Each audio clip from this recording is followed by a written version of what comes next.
Buddhism, it's by far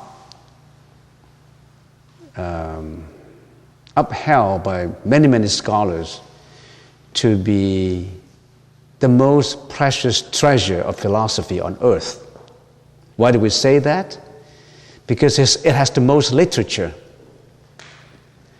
Just to mention the Chinese literature on Buddhism, that is close to 9,000 volumes over the span of 1,600 years of translations since the Tang Dynasty. We can start from the Tang Dynasty. How many words are there together? Uncountable, billions of words in Chinese characters written about Buddhism. I'm just considering the Chinese version of the Buddhist teaching.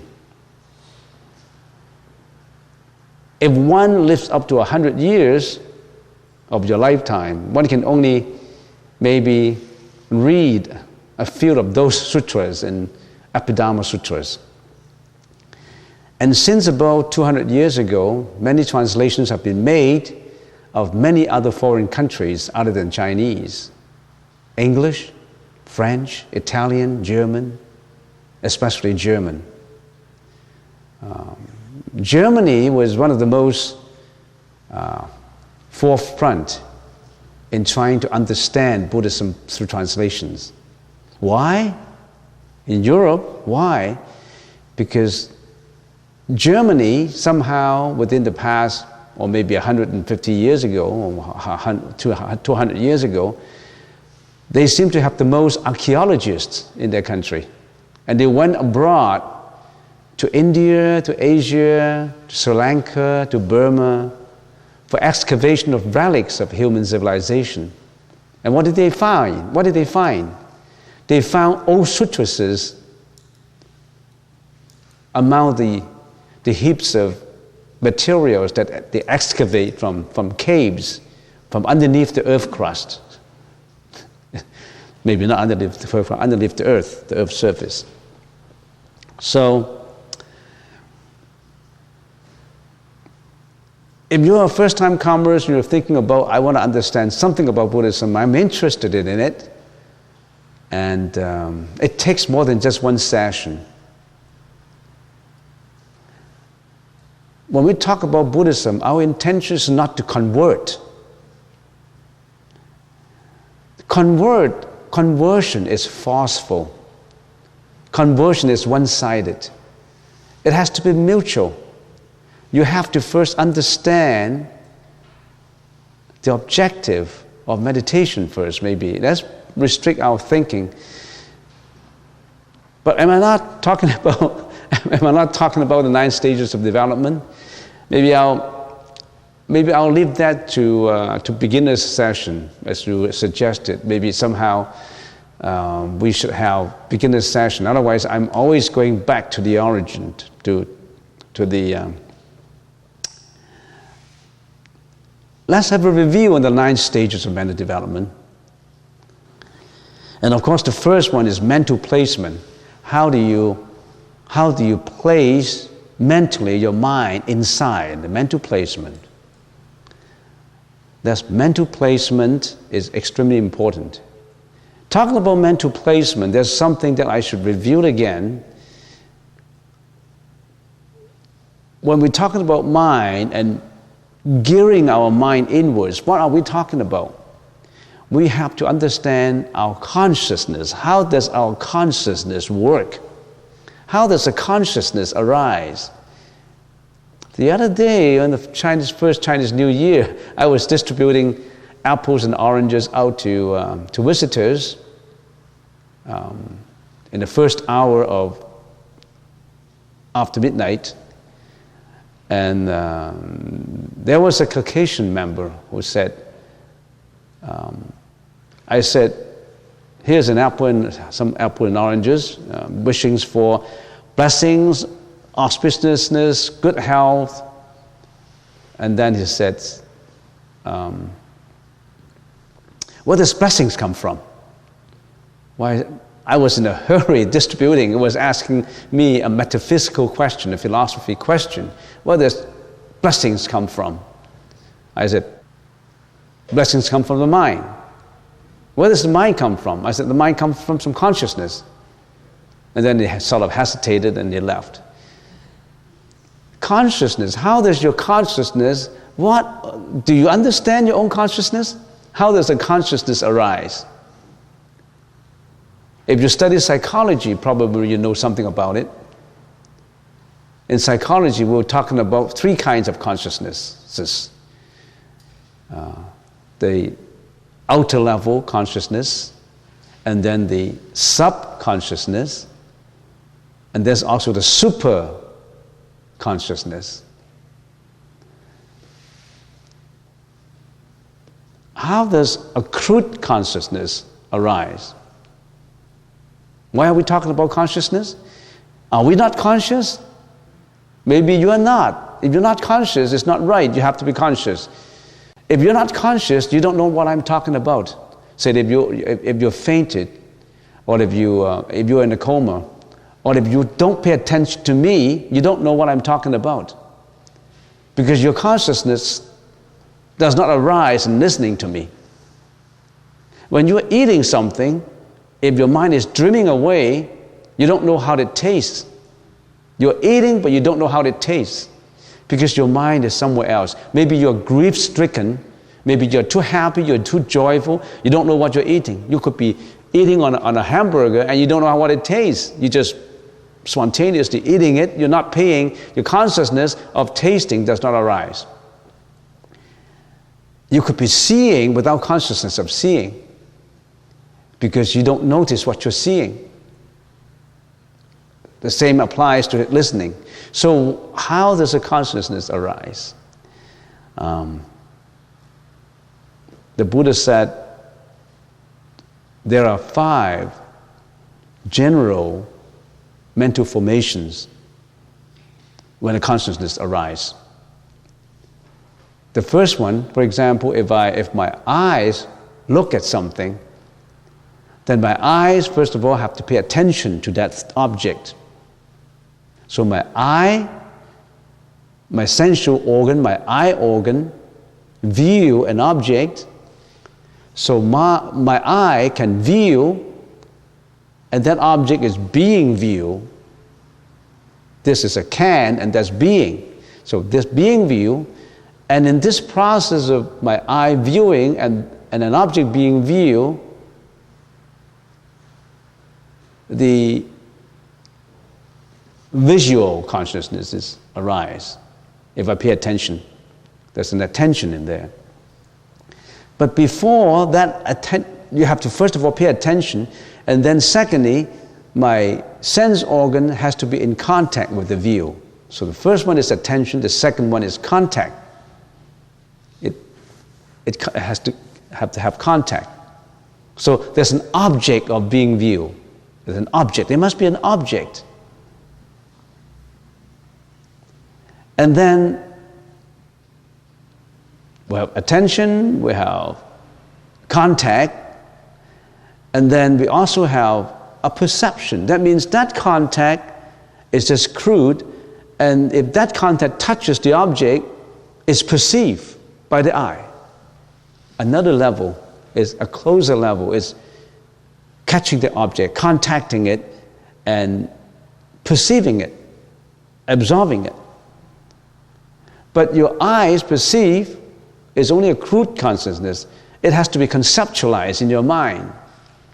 Oh, that's a red door. As a door is an object, that's a red, and it has carving on it, and it's right in front of me. So you have to conceptualize it. In the process of conceptualizing, you are somehow analyzing it, reflecting back on it a little bit, but there's only crude consciousness. And then you carry on with more mental formations. If you look at that door and you just see that there's a red door, finished, then there's just a crude recognizing the redness of the door. But if you continue conceptualizing it and Oh, this is a red door, beautiful carving. Where does it come from? Maybe I'll go and take a look. I'll touch it. I'll touch the carving.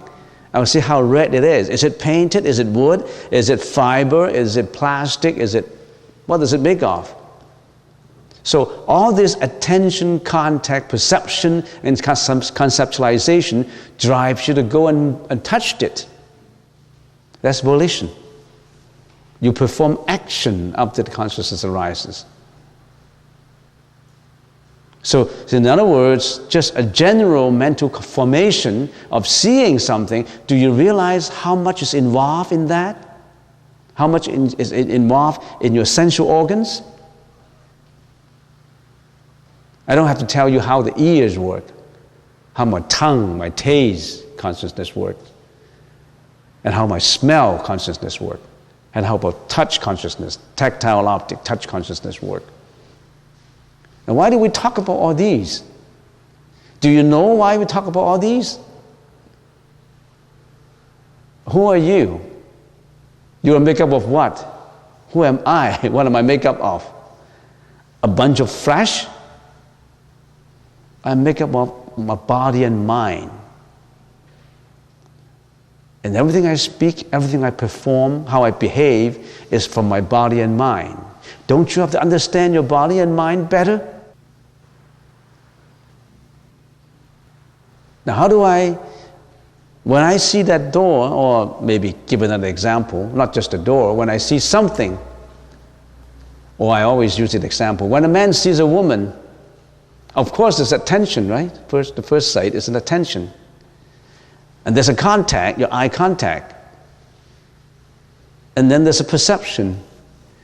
And that perception is a little analysis. Oh, there's an ugly lady. There's a beautiful lady.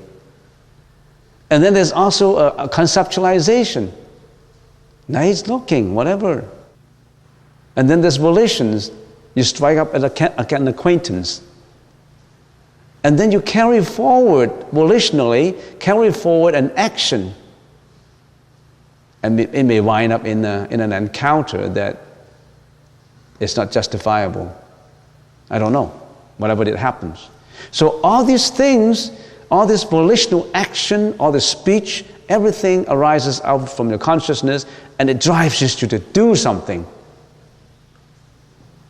Nobody would have consciousness rise without volitional action. Your speech, your action, everything comes from your consciousness. And you perform accordingly. What did you perform? Killing, stealing, lying, intoxications, fear, disappointment, depression, jealousy, hatred, anger. Everything arises out of consciousness.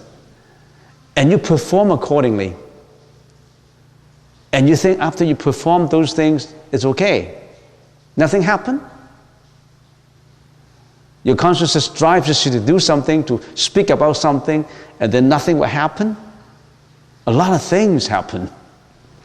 Because in whatever you do, whatever you say, there's three natures in it.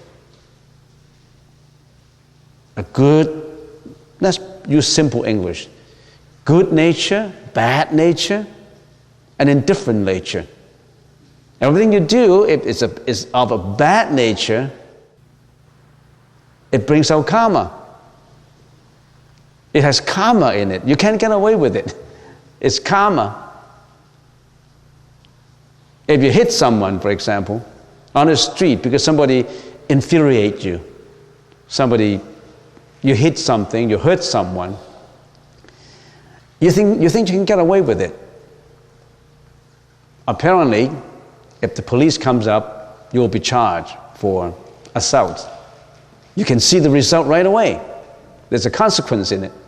And even if you get away without the police in here, the karma still exists. In other words, that injury, the cost, there's a cost cultivated in it that you injure some people. And then somehow you get a consequence. You can't get away. There's a karmic force in it. There's a consequence, there's an effect in everything that you have done. Then how does that affect me? And people say, I suffered. My dad is an alcoholic. I divorced my wife. I lost my job. I couldn't go through university. I failed out. I dropped out. I'm unemployed. I'm on welfare. I have a terminal sickness. My family member is ill. My mom and dad divorced, and I have been an orphan since 5. I suffer terribly. Why do we all have all this suffering? Why? Because you brought your own karma. Because you have done something that attributes to what you're suffering. Not God. Don't blame God for it. It's not God who gave you this. God wouldn't give you any of this unkind consequences. It's not God. It's you created your own destiny. You create your own good destiny. You create your own bad destiny. You create your indifferent destiny. Nobody else. So do we need to know about our mind? The Buddha said that's why you have to study your consciousness so that everything you do is of a good nature. Yeah, it's easy to say, okay, I do everything good, so I'm fine. Everything I do, I'll be a good boy. I'll be a good girl, I'll be a good boy. But can you control yourself? You know certain deeds are not good, but you're still doing it. You know you shouldn't be on drugs, but how come you cannot get away with it? You know you should mix with bad friends. How come you couldn't get away with them? You know that I don't want to go to a rehab center anymore, but you still, every time you commit something, you go back there. You know that you have to work hard, but you always get fired for laziness. Why do all these things happen? Because you're not strong in your consciousness. You don't create something that you should be striving for. So, in meditation, the foremost meditation is you bring your wandering mind back home. Because you've been doing all these things without control. That's why you get mad, you get angry, you get jealous, you get, fraudulent, you're arrogant, you're selfish, you're egoistic. Or sometimes you may be doing good deeds too. Don't get me wrong, I'm not negative. There are 26 mental afflictions, and there's 11 good deeds that you have been doing. Not just, whatever comes from your mind is not just bad things, also good things too. You always have a choice in you, but it seems that we always pick up the wrong choice. There's a choice that you should be compassionate, but we always hate people. There's a choice that you will be non-selfish, but we're always egoistic. There's a choice that you should be working hard and get what you want, but you are sluggish and slothful. So why are we doing this? Are we not stupid? Why don't we start to know about ourselves more? That's Buddha's teaching. That's Buddhism. Not about God. Throw that concept away. That is a one-sided, forceful, trying to convert people concept. The Buddha's teaching is to reflect inside, to know about your own mind, so that you can be a better individual. Every morning when you go to work, don't you have to look at the mirror? Did I comb my hair? Did I do the makeup? Is my face clean? You do really have to look at yourself. And how come you don't look at the self-mirror of your own mind? You just look at yourself superficially on the surface. You don't contemplate on your real inner self, which is more important. What is more important? How you look or how your mind works.